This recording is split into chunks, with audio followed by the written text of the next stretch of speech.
Hello everyone, in this video I will show you how to fix Samsung Galaxy A25 Messenger notifications not working issue.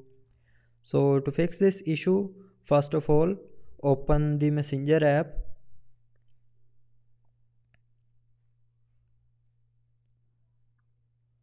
Now here click on this three lines more icon and then click on this settings icon.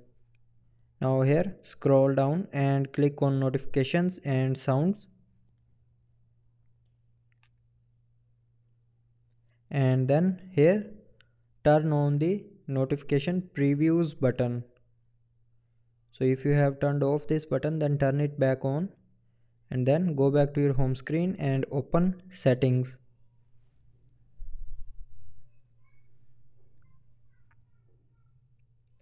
Now in settings scroll down and click on apps.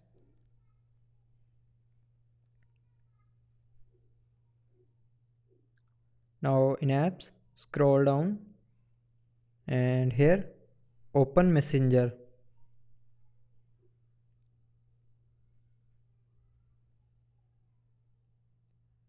Now go to the storage of Messenger app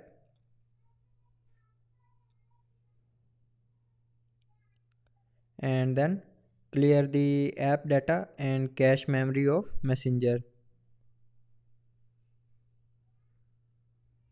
Now click on delete to confirm.